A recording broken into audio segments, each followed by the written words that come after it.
Welcome to the podcast, everyone. I'm Harry. And I'm Kimmy. Today, we're taking a trip back to May 21st, 2006 to look at a match often dubbed the richest game in football.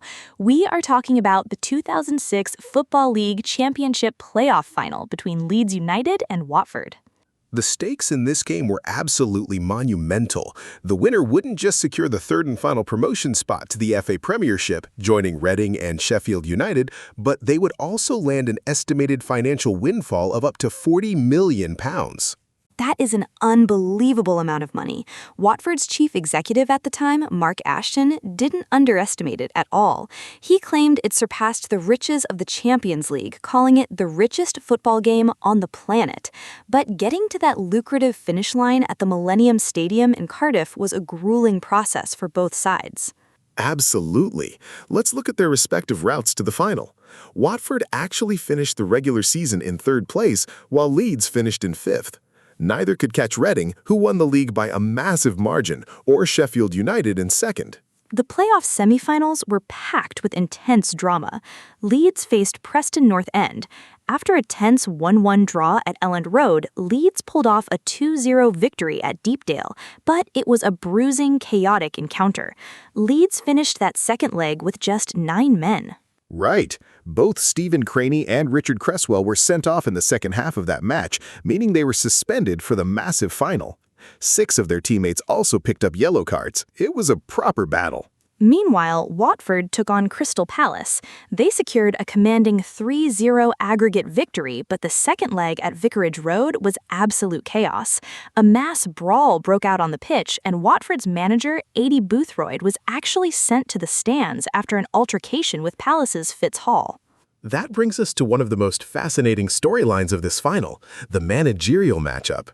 Adi Boothroyd had actually turned 35 by the time of the final, though he was still the youngest manager in the Football League. And here is the major twist. Until March 2005, he had been the first team coach at Leeds United, working under none other than Leeds manager Kevin Blackwell. It really was a classic master-versus-apprentice narrative. Boothroyd had been promoted from academy football by Blackwell himself, and Blackwell knew the heartbreak of the playoffs all too well. 3 years prior, he was Neil Warnock's assistant when Sheffield United lost 3-0 to Wolverhampton Wanderers in a playoff final. Beyond the managers, there was plenty of drama off the pitch before a ball was even kicked. Take the refereeing situation. Mike Dean was appointed to officiate, but only after a rather strange sequence of events involving the FA Cup final. Yes, that's a brilliant piece of trivia. Dean was originally supposed to referee the 2006 FA Cup final between Liverpool and West Ham. The Football Association replaced him for that match simply because he lived in the Wirral, which is close to Liverpool. They insisted they had total faith in his integrity, but worried the geographical connection might place him under undue pressure, so he ended up refereeing this playoff final instead. Another huge factor was the venue itself. This was the last championship playoff final held at the Millennium Stadium, before the newly rebuilt Wembley opened in 2007, as the League One and League Two finals were played there several days later. The match was played under a closed roof due to rainy conditions, but the pitch was in a terrible state. A Rugby Union Heineken Cup final had been hosted there just the day before, which completely changed the tactics of the game.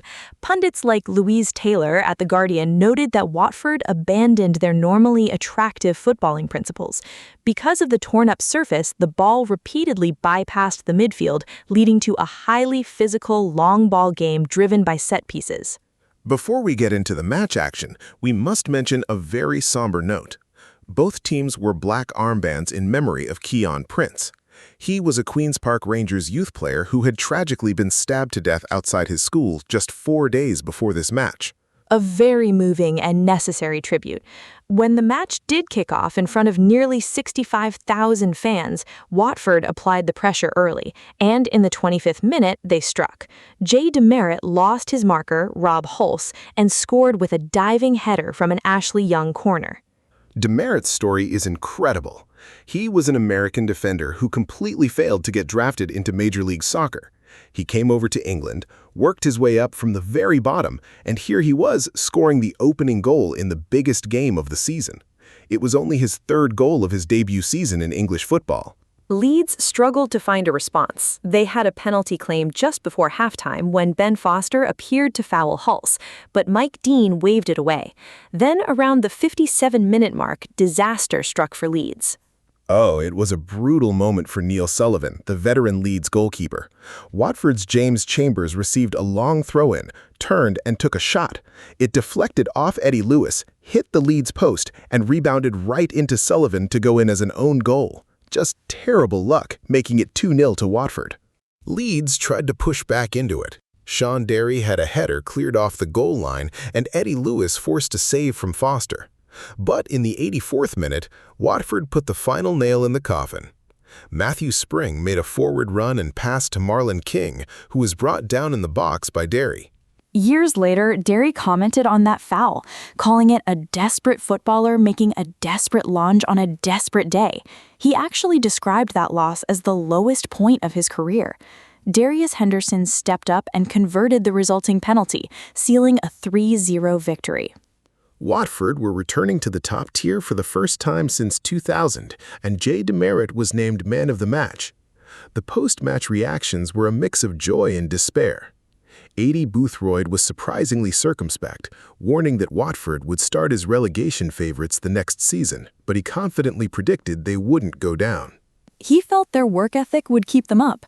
He also showed class to his former boss, saying he had a great deal of sympathy for Kevin Blackwell and Leeds. Blackwell, for his part, was brutally honest. He said Leeds lacked a spark, were second to the ball all over the park, and deserved to lose. Rick Broadbent of the Irish Independent agreed, writing that Leeds never gave it a go and faded with a whimper. But the aftermath of this match is what truly shocked the football world. For both teams, the following season turned into an absolute nightmare. You're not kidding. Despite Boothroyd's confidence, Watford struggled immensely in the Premiership. They ended the season bottom of the league, a full 10 points below safety, and were relegated straight back to the Championship.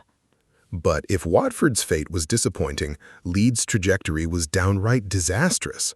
By September of the following season, with the club sitting second from bottom, Kevin Blackwell was sacked. They eventually brought in Dennis Wise and Gus Poyet, but the financial situation completely imploded.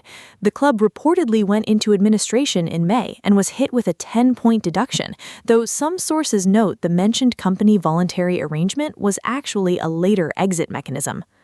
That point deduction guaranteed they finished bottom of the championship table.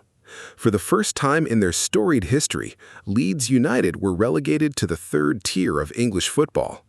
It's wild to think how one match could represent such a peak before a dramatic fall. It really puts the term high stakes into perspective. A £40 million prize on the line, but neither club could parlay that moment into long-term stability. Well, that wraps up our deep dive into a truly historic and frantic playoff final. Thank you all for joining us today. We'll see you next time with more fascinating football history.